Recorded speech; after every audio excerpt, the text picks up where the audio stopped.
بسم اللہ الرحمن الرحیم اللہم صلی وسلم وبارک علی حبیبک سیدنا وشفیعنا وکریمنا ونبینا ومولانا محمد وعلی آلہ وصحبہ وبارک وسلم۔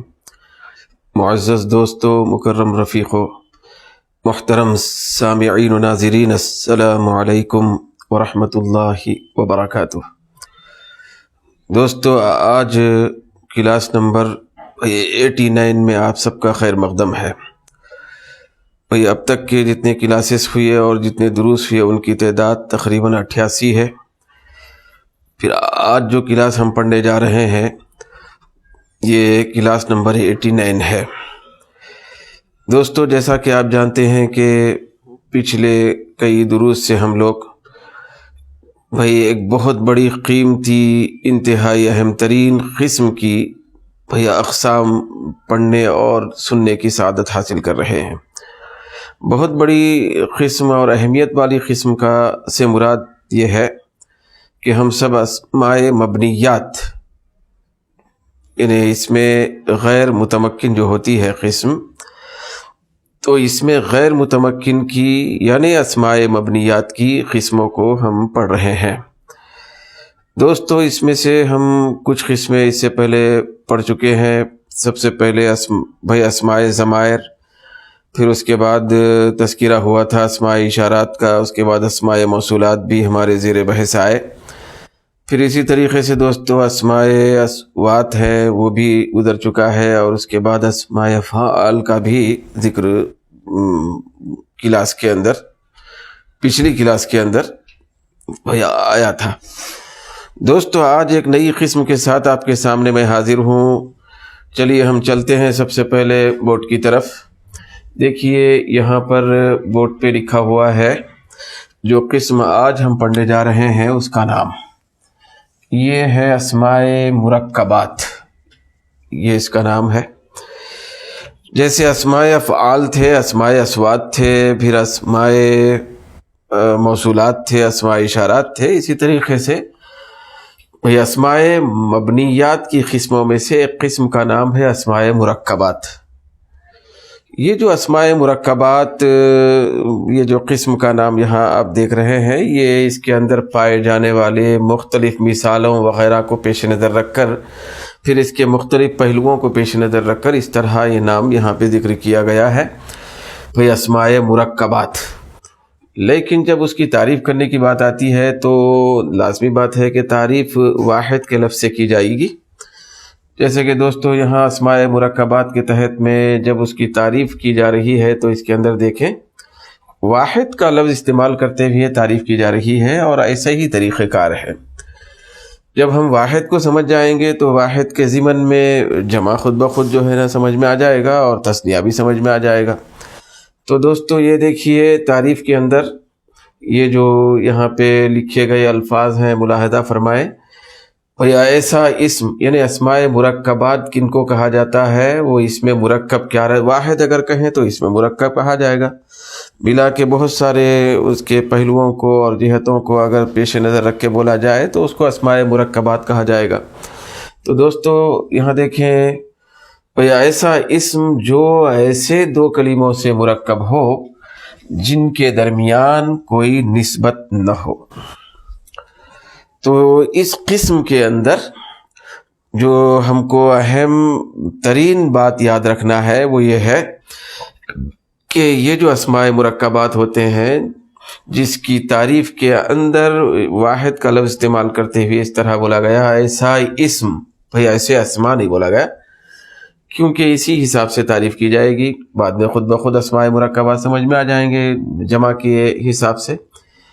تو دیکھیں دوستو ایسا اسم جو ایسے دو کلموں سے مرکب ہو، تو سب سے پہلی شرط اور قید تعریف کے اندر یہ آ رہی ہے کہ اس کے اندر کم سے کم، یعنی مطلب دو کلمے ہوتے ہیں، اور دو کلمے یہ جڑ کے آتے ہیں، اور دو کلموں سے یہ اسم مرکب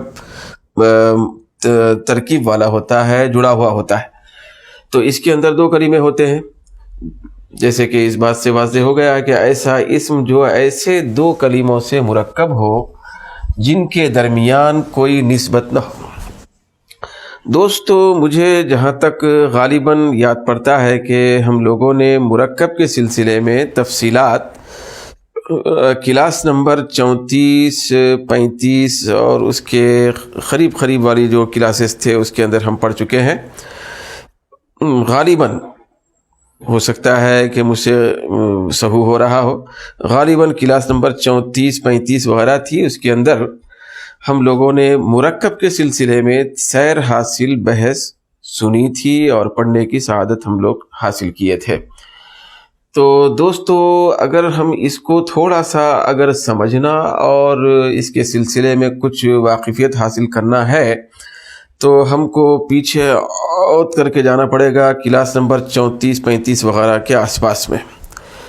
تو وہاں پہ کلاس نمبر 34، 35 وغیرہ میں بھئی مرکب کس کو کہتے ہیں، پھر مرکب کی قسمیں کتنی ہوتی ہیں، کون سی قسمیں ہوتی ہیں، ان کے نام کیا ہیں، ذیلی اقسام کیا ہیں، پھر اصل بنیادی اقسام کیا ہیں، یہ سارے تذکرے وہاں پہ ہوئے تھے۔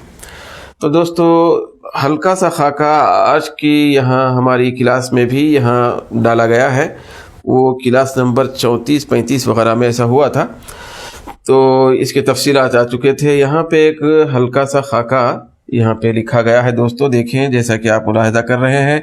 سب سے پہلے لفظ لکھا گیا ہے مرکب۔ مرکب کی دو قسمیں ہوتی ہیں، وہاں پہ بھی شاید یہی گفتگو کی گئی تھی۔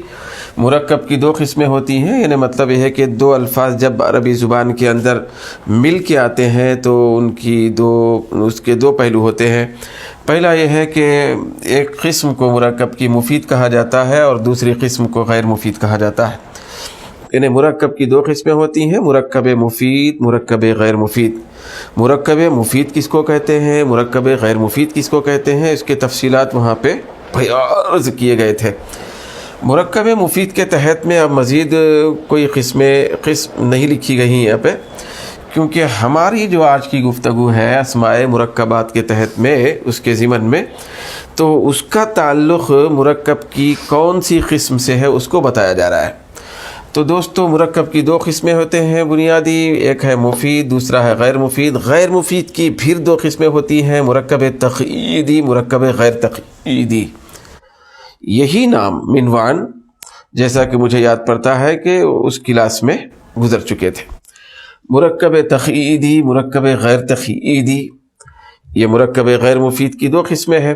پھر جہاں تک مرکب تقییدی کا تعلق ہے تو اس کے تحت میں دو قسمیں آتی ہیں، مرکب اضافی، مرکب توصیفی۔ مرکب اضافی اور مرکب توصیفی کا تعلق غیر مفید مرکب سے ہوتا ہے، یاد رکھ۔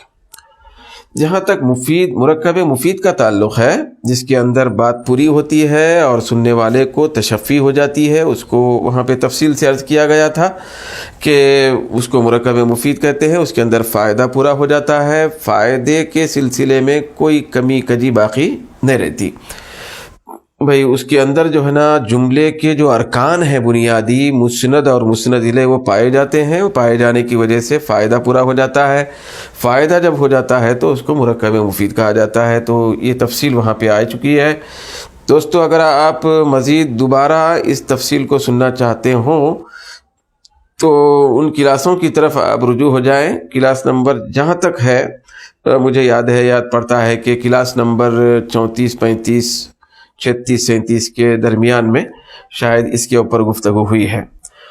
تو مرکب مفید کے تحت میں جو دو قسمیں آتی ہیں، میں ہلکا سا اشارہ دیتے ہوئے گزرنا چاہتا ہوں کہ مرکب مفید کے تحت میں دو قسمیں ہیں۔ سمجھیے مثال کے طور پہ وہ کیا ہے، مثال کے طور پہ مبتدا خبر والا ہوتا ہے مرکب مفید، اور فعل فاعل والا ہوتا ہے مرکب مفید، فعل فاعل مفعول والا۔ یہ دو جہتیں وہاں پہ بنتی ہیں۔ جہاں تک مرکب غیر مفید کا تعلق ہے تو اس کی بالکل ابتدائی قسمیں جو ہیں مرکب غیر مفید کی، وہ ہے مرکب تقییدی، ایک قسم کا نام ہے، اور دوسری قسم کا نام ہے مرکب غیر تقییدی۔ مرکب تقییدی کا مطلب کیا ہوتا ہے وہاں پہ بالتفصیل عرض کیا گیا ہے۔ مرکب تقییدی کا مطلب یہ ہوتا ہے کہ دو لفظ جڑ کے آتے ہیں، مل کے آتے ہیں، جملے کے وہ دو الفاظ کا مجموعہ ہوتا ہے۔ تو دو لفظ جب جڑ کے آتے ہیں تو اس میں سے بھئی ایک لفظ دوسری لفظ کی قید بنتا ہے، اس لیے اس کو تقییدی کہتے ہیں۔ پھر ایسی کیفیت ہے دو لفظوں کے مل کے آنے کی کہ اس کے اندر یہ ایک لفظ دوسرے لفظ کے لیے، دوسرے کلمے کے لیے قید نہیں بنتا۔ یہ وہاں پہ تفصیل آ چکی ہے دوستو، پھر بھی ہلکا سا میں عرض کروں۔ دیکھیے مرکب تقییدی جو کہا جا رہا ہے کہ اس کے اندر دو لفظ ہوتے ہیں، دو لفظ جیسے ہی جمع ہو جائیں دوستو دیکھیے مرکب بن جاتا ہے، اس کو مرکب کہتے ہیں۔ دو لفظ جیسے ہی جمع ہو جائیں تو مرکب تقییدی میں جو ایک لفظ دوسرے لفظ کے لیے، ایک کلمہ دوسرے کلمے کے لیے جو قید بنتا ہے، اس کی مثال جیسے کہ یہ مرکب اضافی کی اگر ہم مثال دیکھیں تو مثال دیکھیں کہ غلام زیدن ہے، جیسے زید کا غلام، یہ جو مثال مشہور ہے عام طور پہ چلتی ہے۔ تو غلام زیدن میں دیکھیے یہ جو مطلب یہ ہے کہ غلام کا جو لفظ ہے وہ مطلب قید بن رہا ہے، قید مقید ہو رہا ہے زید کے ساتھ۔ بھائی اگر ہم خالی غلام کہیں، غلام کا لفظ کہیں تو وہ غلام کا لفظ بالکل آزاد ہے۔ اب غلام کسی کا بھی ہو سکتا ہے، کسی مخصوص آدمی کے غلام کی طرف نشاندہی تو اس کے اندر نہیں ہو رہی، غلام ہے، عام ہے، بالکل آزاد ہے۔ لیکن جیسے ہی ہم نے غلام کی نسبت اور اس کا تعلق زید سے قائم کیا تو اب یہ خالد، رشید، فرید، ابراہیم وغیرہ کا بھی ہو سکتا تھا پہلے، کیونکہ اس کے اندر عمومیت تھی۔ جیسے ہی زید کے ساتھ اس کا تعلق قائم ہو گیا تو یہ مقید ہو گیا، قید آ گئی اس کے اندر، کوئی اضافت کی قید آ گئی تو یہ مقید ہو گئے، تو اس لیے اس کو مرکب تقییدی کہتے ہیں۔ پھر اسی طریقے سے دوستو، اور اس کو ہم آگے جا کے اس وقت بتایا گیا تھا کہ یہ جب اضافت کے اعتبار سے ایک لفظ دوسرے لفظ کے لیے قید بنتا ہے، مقید ہو جاتا ہے، تو اس میں سے ایک کا نام مضاف رکھا گیا، دوسرے کو مضاف الیہ کہا جاتا ہے۔ اسی طریقے سے دوستو یہاں آگے بڑھتے ہوئے ہم تیزی سے ادھر آنا ہے اصل تو یہ دیکھیے مرکب تقییدی کی دوسری قسم یہاں پہ لکھی گئی ہے مرکب توصیفی۔ مرکب توصیفی میں باضابطہ مطلب وہ موصوف اور صفت ہوتے ہیں، تو اس میں بھی ایک لفظ دوسرے لفظ کے لیے قید بنتا ہے، ایک کلمہ دوسرے کلمے کے لیے قید بن کر آتا ہے اور ظاہر ہوتا ہے۔ جیسے مثال کے طور پہ دوستو رجل عالم ہے، رجل عالم، بھئی عالم آدمی، تو اگر بھئی عالم کا لفظ نہیں لگایا گیا اور خالی رجل کہا گیا تو وہ رجل بھئی عالم بھی ہو سکتا ہے، جاہل بھی ہو سکتا ہے، تو اس کے اندر آزادی تھی، وہ عام تھا۔ تو جیسے ہی ہم نے لگا دیا عالمن، تو عالمن کا لفظ لگنے کے بعد اب وہ کیا ہو گیا، خاص بھی ہو گیا، مطلب مقید ہو گیا ہے، قید میں آ گیا، تو اس لیے اس کو مرکب تقییدی کہا جاتا ہے۔ پھر اس کے بعد آتے ہیں دوستو مرکب غیر تقییدی کی طرف۔ مرکب غیر تقییدی کی طرف جب آ رہے ہیں تو دیکھیے دوستو میں انہی قسموں کی طرف اور یہ مرکب غیر تقییدی کی طرف آنے کے لیے یہ ساری بحث آپ کے سامنے کی ہے میں نے۔ تو یہی وہ قسم ہے مرکب غیر تقییدی کی جس کا تعلق یہاں بیان کیے جانے والے اسماء مرکبات سے۔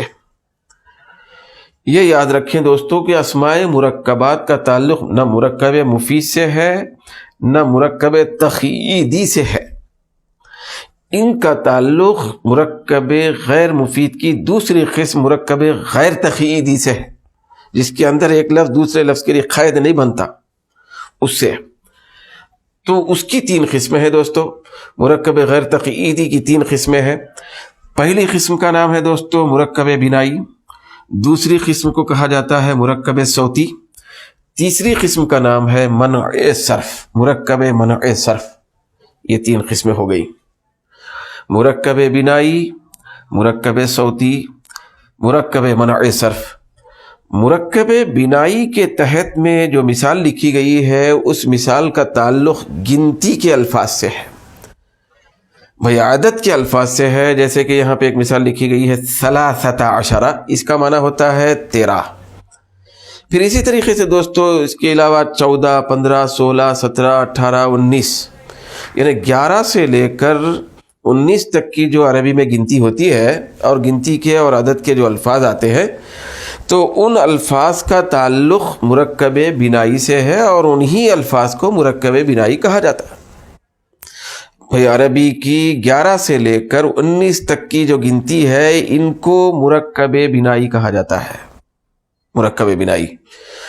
پھر مرکب بنائی جو ان کو کہا جاتا ہے، تو ان کو مرکب بنائی کہنے کی وجہ کیا ہے، کیوں کہا جاتا ہے؟ تو دوستو ان کو اس لیے کہا جاتا ہے کہ یہ جو 11 سے لے کے 19 تک کی جو گنتی کے الفاظ آتے ہیں، تو اس میں بھی ایک عدد دوسرے عدد سے، ایک لفظ دوسرے لفظ سے جڑ کے آتا ہے۔ جیسے کہ یہاں پہ ثلاثۃ عشرہ ہے، تو ثلاثہ کا جو لفظ ہے وہ عشرہ کے ساتھ جڑ کے آیا ہے، دو الگ الگ الفاظ تھے، دونوں کو ملا کے جوڑ کے یہاں پہ بیان کیا گیا۔ تو اب یہ چونکہ دو ایک ساتھ جڑ کے مل کے آئے ہیں، مل کے آنے کے بعد، ملنے سے پہلے بھئی ان کی کیفیت اور حالت الگ تھی۔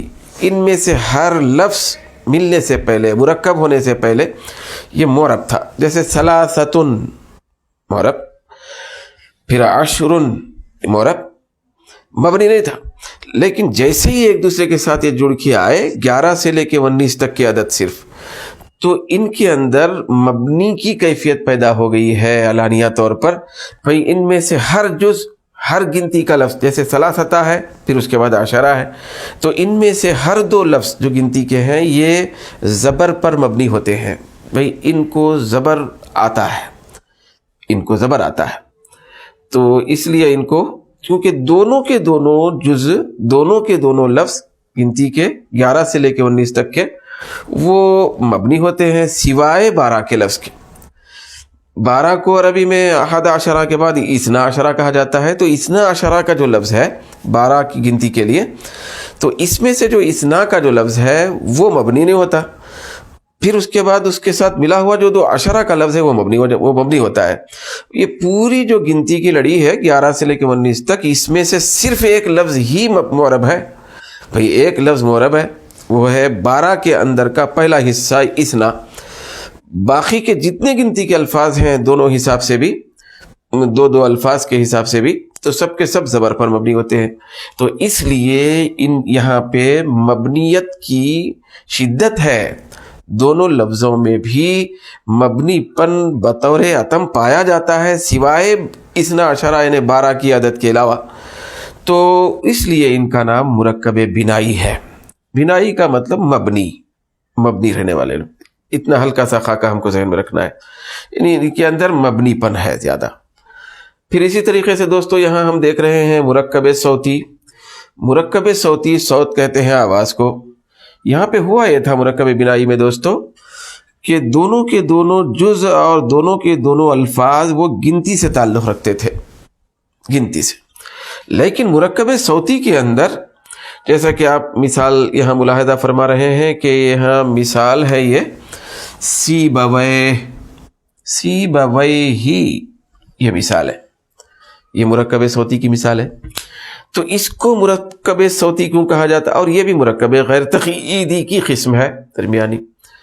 تو اس کو مرکب صوتی اس لیے کہا جاتا ہے کہ اس میں کا یہ بھی دو لفظوں سے مل کر بنا ہوا ایک لفظ ہے، ایک اسم ہے، دو لفظوں سے بنا ہوا ایک اسم مرکب ہے، دو لفظوں۔ بھئی اس میں سے پہلا لفظ ہے سیبا، پھر اس کے بعد دوسرا جو لفظ ہے وہ ویہی، ویہی، سیبا ویہی۔ تو یہ سیبا کے ساتھ ویہی کا جو لفظ لگا ہوا ہے، ویہ کا یا ویہی کا، رکنے کی صورت میں ویہ کہتے ہیں اس کو، یہ ویہی ہے۔ تو یہ جو دوسرا لفظ لگا ہوا ہے، تو یہ صرف آواز کے طور پہ آ رہا ہے، ورنہ تو ویہ کا کوئی مطلب ہی نہیں ہے، ویہ کا کوئی معنی نہیں ہے۔ جیسے مثال کے طور پہ ہم درد میں، کرب میں جب تکلیف ہے تو ہم آہ کہتے ہیں، تو آہ کا کوئی معنی مطلب نہیں ہوتا، جیسے اسم کا اور فعل کا معنی ہوتا ہے۔ تو یہ بھی ویہ کا لفظ یہ کوئی خاص معنی نہیں رکھتا، ایک آواز ہے صرف۔ تو چونکہ پہلے والا جو لفظ ہے سیبا، وہ ایک قسم کی آواز کے ساتھ جمع ہو کے آ رہا ہے، تو اسی لیے اس قسم کو بھئی مرکب صوتی کہا جاتا ہے۔ صوت یا آواز کو کہتے ہیں، تو اس کے اندر دوسرے نمبر پر آواز آ رہی ہے صرف، تو اس لیے صوتی بن گیا۔ تیسری جو قسم ہے دوستو مرکب غیر تقییدی کی، وہ ہے مرکب منع صرف۔ تو یہ بھی دیکھیے اس کے اندر بھی دو الفاظ مل کے آ رہے ہیں، بھئی ایک ہے حضرہ، دوسرا ہے موتو، حضرہ موتو۔ تو یہ مرکب منع صرف ہے۔ مرکب منع صرف کا مطلب ہوتا ہے غیر منصرف۔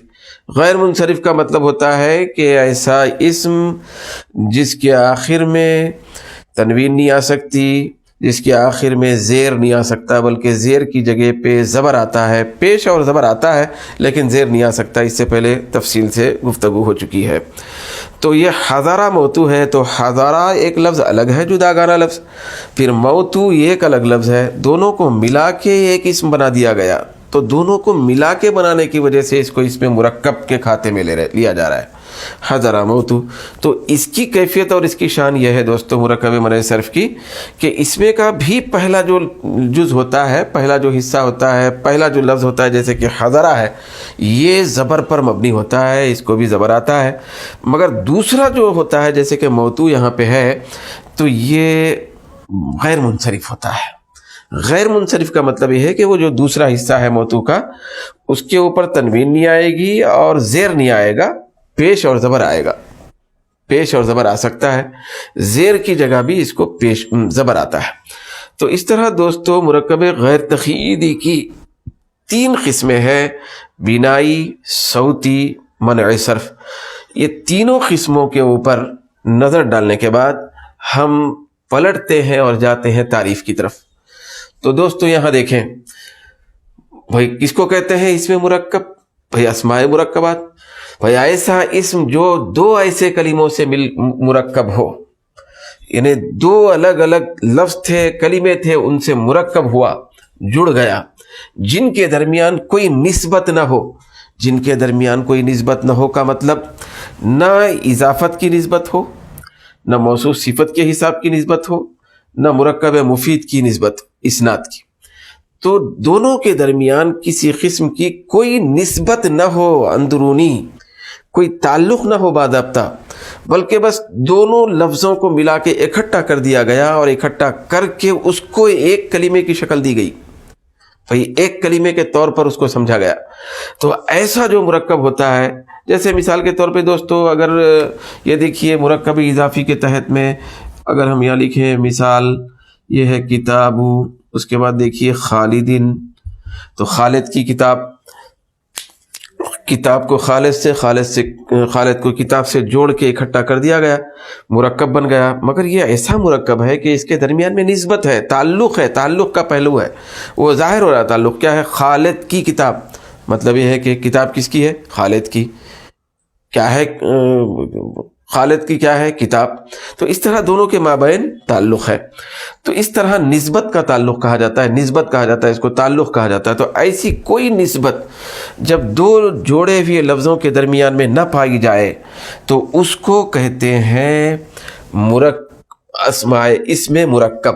یہ اسماء مبنیات کی قسموں میں سے ایک قسم، سب کو ملا کر، زیادہ تعداد کو ملا کر ان کو اسماء مرکبات کہا جاتا ہے۔ تو اسم مرکب سے مراد یا اسماء مرکبات سے مراد یہ ہے کہ 2 الگ الگ لفظ ہوں، جیسے کہ 13 ہے، سیبویہ ہی ہے، حضرہ موتو ہے۔ تو اس طرح کے 2 الگ الگ لفظ ایک دوسرے کے ساتھ جوڑ دیے گئے ہوں، پھر درمیان میں کوئی نسبت اور تعلق کا پہلو نہ ہو، تو ایسے مرکب کو اسم مرکب کہا جاتا ہے، اور زیادہ تعداد میں تو ان کو اسماء مرکبات کہا جاتا ہے۔ جیسے کہ دوستو یہاں مثالیں لکھی گئی ہیں، دیکھیے یہاں ان مثالوں سے تو واضح ہو چکا ہے، پھر بھی یہاں دیکھیں 11 11 کے لیے 11، بھئی 11 کے لفظ کو 10 کے ساتھ جوڑ دیا گیا ہے۔ پھر اسی طریقے سے بعل بکو، بعلن کے لفظ کو بکن کے ساتھ جوڑ کے اس طرح کی شکل بنائی گئی، بعل بکو۔ یہ بعل بکو کی مثال حضرہ موتو کی طرح ہے، اور 11 کی مثال یہ 13 کی طرح ہے، 13 کی طرح ہے۔ تو یہاں پہ دوستو ایک آخری بات عرض کرتے ہوئے اپنی گفتگو کو ختم کروں۔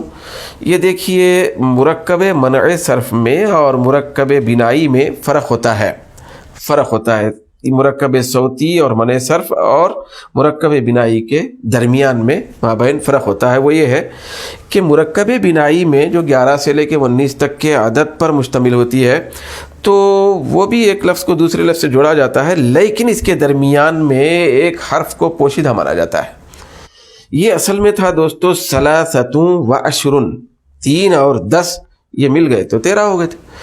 تو یہ جو واو ہے حرف عطف ہوتا ہے، وہ ایک حرف ہوتا ہے واو، وہ اشرن سے پہلے تھا تو اس کو نکال دیا گیا، اس کو ہٹا دیا گیا، پھر اس کو پوشیدہ مانا جاتا تھوڑا. تو ایسی کیفیت اگر ہو، اور یہ کیفیت صرف کس میں ہوتی ہے؟ 11 سے لے کے 19 تک کے عدد میں ہوتی ہے، گنتی میں ہوتی ہے. تو اس میں اور ان دونوں مثالوں میں فرق اتنا ہی ہے کہ یہاں پہ بیچ میں ایک حرف شامل ہے، مانا جاتا ہے. پھر ان دو مثالوں کے درمیان میں، ان دو قسموں کی دو مثالوں میں کوئی حرف بیچ میں پوشیدہ نہیں مانا جاتا ہے. تو یہاں پہ کوئی حرف پوشیدہ نہیں ہے، یہ الفاظ کسی حرف کی پوشیدگی پر مشتمل نہیں ہے، تو یہ الگ ہو گئے. پھر یہ چونکہ گنتی کے الفاظ ہیں جیسے 11 سے لے کے 19 تک، تو یہ ان کے درمیان میں واو پوشیدہ ہوتا ہے، بس اتنا سا فرق ہوتا ہے، اس کو مرکب بنائی کہتے ہیں. تو دوستو، چاہے مرکب بنائی ہو، مرکب صوتی ہو، مرکب منع صرف ہو، ان سب کو ملا کر اسماء مرکبات کہا جاتا ہے. لہذا آج کی گفتگو اسی پر ختم کی جاتی ہے. والحمدللہ رب العالمین.